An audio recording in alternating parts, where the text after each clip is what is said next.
dear students. Dear students, previously हमने कुछ topics discuss किए हैं जिन टॉपिक्स के अंदर हमने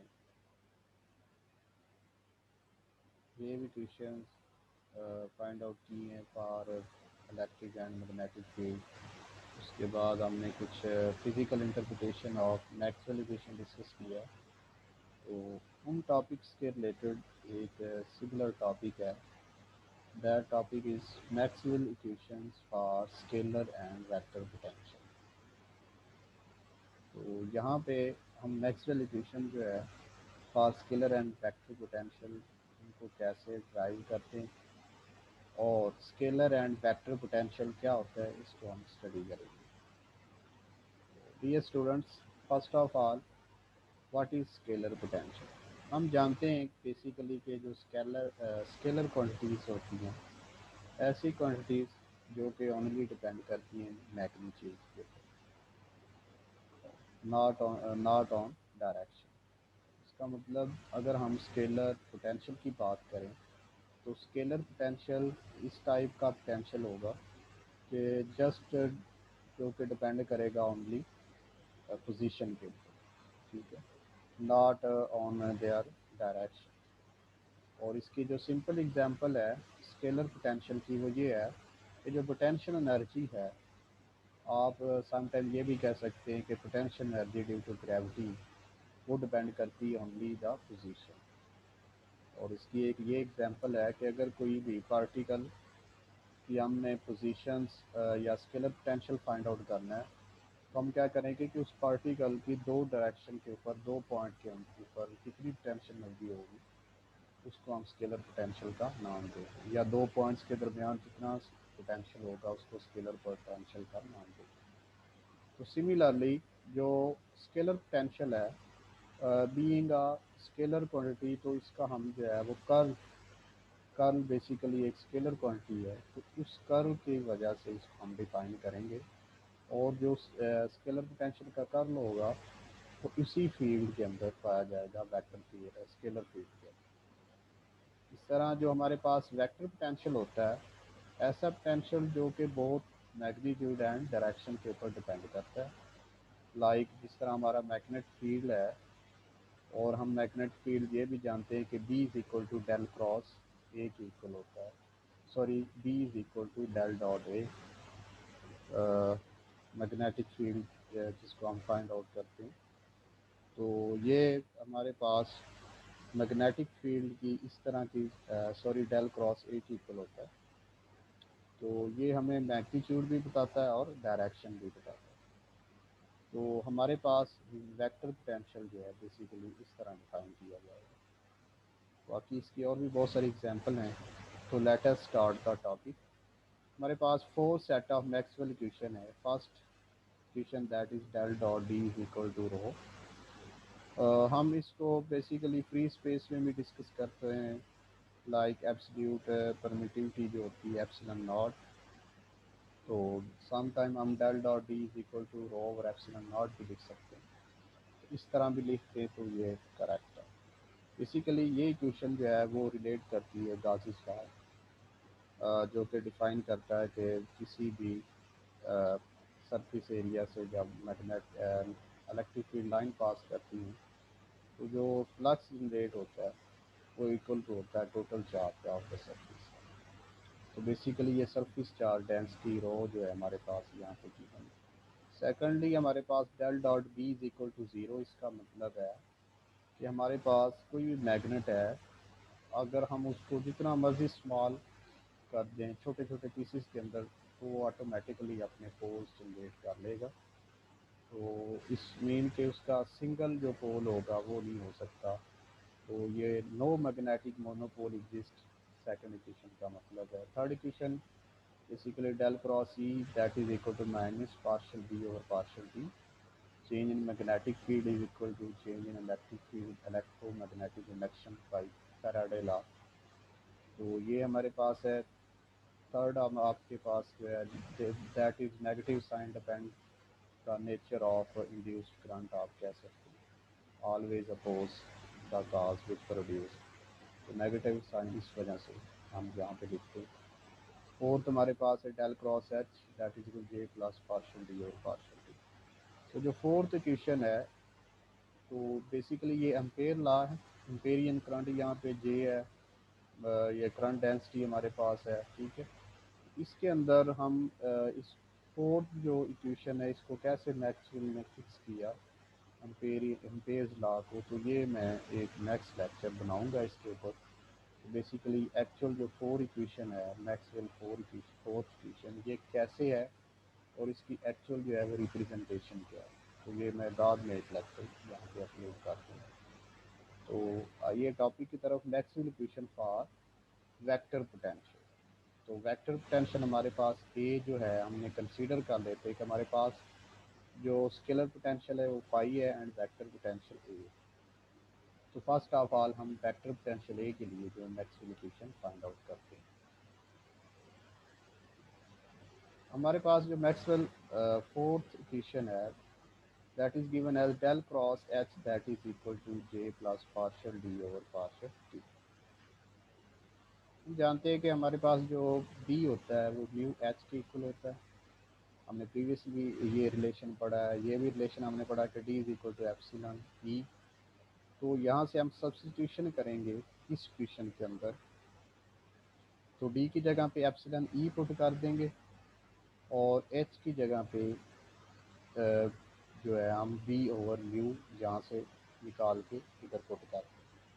पुट करने के बाद हमारे पास जो इक्वेशन बन जाएगी del cross B over mu that is equal J plus epsilon partial E over partial T जाता है। इसको अरेंज करेंगे, इसको इधर मल्टीप्लाई कर देंगे तो हमारे पास ये इक्वेशन बन जाएगी। इन इक्वेशन का हम इक्वेशन नंबर 1 और इक्वेशन नंबर 2 का नाम देते हैं।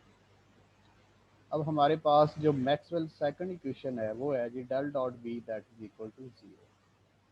तो इसका हम इक्वेशन नंबर 3 का नाम दे देंगे। हम जानते हैं कि the divergence of curl of any vector field is equal to 0। Del dot into del cross A that is equal to 0। ये एक आइडेंटिटी है कि divergence of curl of any vector field is equal to 0।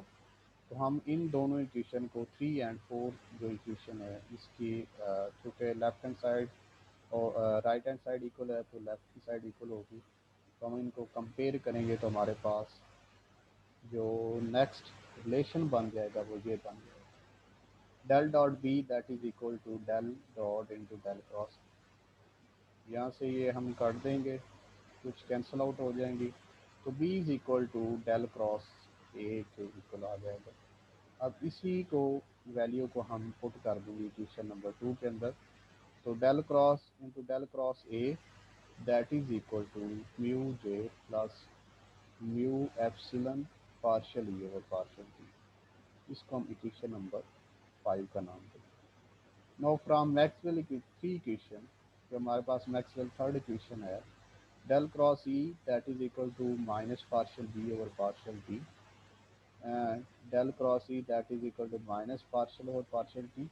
B की जगह पे हम we know that B is equal to del cross A change in area of any magnetic field intensity जो है जब चेंज होगी एनी एरिया सरफेस एरिया से तो मैग्नेटिक फील्ड जो है वो प्रोड्यूस होता है फ्लक्स चेंज करने से या मैग्नेटिक फील्ड की स्ट्रेंथ चेंज करने से हमारे पास। तो हमने क्या किया, यहाँ पे बी की वैल्यू पुट कर दी डेल क्रॉस ए। तो हमारे पास इस इक्वेशन को जब रीअरेंज करेंगे तो डेल क्रॉस ई ये उधर जाके प्लस हो जाएगा, प्लस पार्शियल और partial T del cross A that is equal to 0। Let's say that is equation number 6 and we know that the curl of gradient of any scalar function is equal to 0. Del dot phi is not equal to 0, but del cross into del dot phi that is equal to 0. So then by comparing these two equations 6 and 7, we get comparing del cross into E plus partial A over partial B यहाँ से into del dot phi del cross into del dot phi, ये हम common ले लेंगे यहाँ से भी और यहाँ से भी। कॉमन लेने से ये वाली वैल्यू कट जाएगी, कैंसिल आउट हो जाएगी। Then E plus partial A over partial t that is equal to del dot phi. But gradient of scalar function is negative.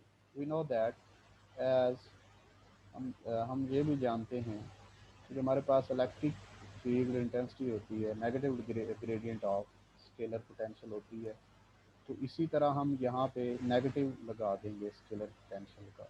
ये ग्रेडियंट है हमारे पास डेल डॉट फाई, तो minus del phi that is equal to E plus partial A और partial T. इसको arrange करेंगे तो हमारे पास ये वाली इक्वेशन बन जाएगी E is equal to minus gradient of phi minus partial A और पार्शल टी। इस इक्वेशन को हम इक्वेशन नंबर 5 के अंदर पुट करेंगे तो हमारे पास जो इक्वेशन नंबर 5 हम उसको अरेंज करने के बाद वैल्यू निकालेंगे वो ये आ जाएगी del cross into del cross A that is equal to mu J minus mu epsilon partial over partial T del phi minus mu epsilon partial square A over partial T square.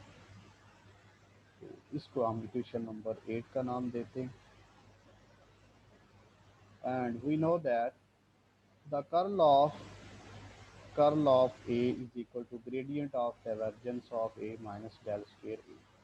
तो ये हमारे पास एक specific identity है, इसको हम use करते हैं कि जो वेक्टर ट्रिपल प्रोडक्ट होता है किसी भी वेक्टर A का, ये हमारे पास वेक्टर A है, इसका जब हम ट्रिपल प्रोडक्ट लेंगे तो वो del cross into del cross A that is equal to del into del dot A minus del square A. इसको हम इक्वेशन नंबर 8 के अंदर पुट करेंगे, अरेंज करेंगे तो हमारे पास ये वाली इक्वेशन बन जाएगी that this is equation is called for vector potential A. तो ये हमारे पास वेक्टर पोटेंशियल ए की इक्वेशन फाइंड आउट होगी, जिसको हम Maxwell equation for vector potential का नाम देते हैं। नेक्स्ट हमारे पास जो टॉपिक है इसी का पार्ट है जी कि now Maxwell equation for scalar potential. तो स्केलर पोटेंशियल फाई के लिए हम मैक्सवेल इक्वेशन कैसे फाइंड आउट करेंगे, तो हम मैक्सवेल फर्स्ट इक्वेशन की हेल्प से स्केलर पोटेंशियल फाइंड आउट करेंगे that is del dot D is equal to rho. We know that D is equal to epsilon E, so हम यहाँ पे वैल्यू रिप्लेस करेंगे तो del dot epsilon E that is equal to रो। उसके बाद हमारे पास जो डेल डॉट ई आ जाएगा that is equal to rho over epsilon, यहाँ से हम अरेंज करेंगे and del into minus del phi. E की वैल्यू हमने पुट कर दी that is negative gradient of scalar function या scalar potential minus partial over partial T, ये हमने जस्ट ई की वैल्यू रिप्लेस की है that is equal to rho over epsilon. And इसको हम जब अरेंज करेंगे इसको अंदर अपोज करेंगे या इम्प्लाई करेंगे तो हमारे पास del square phi plus partial over partial T del A that is equal to minus rho over epsilon. Adding and subtracting mu epsilon partial square phi over partial t square। अब इस equation के अंदर जब हम ये वाली identity जो है वो साइड पे ऐड और सब्ट्रैक्ट करेंगे तो हमारे पास जो इक्वेशन बन जाएगी del square phi minus mu epsilon partial square phi और partial T square minus partial और पार्शियल टी। इसको हम अरेंज करेंगे तो हमारे पास डेल ए आ जाएगा plus mu epsilon partial phi और partial T that is equal to minus rho over epsilon. तो हमने क्या किया कि यहाँ से partial over partial T A common ले लिया, यहाँ से जो पार्शियल ओवर पार्शियल टी था ये भी बाहर आ जाएगा तो ये कॉमन होके आ जाएगा, ठीक है। और हमारे पास जो ब्रैकेट के अंदर वाली आइडेंटिटी है वो ये बन जाएगी। इस इक्वेशन को अगर हम यहाँ से देखें तो ये हमारे पास वेक्टर और स्केलर पोटेंशियल की मैक्सवेल इक्वेशन बन जाती है। Thank you.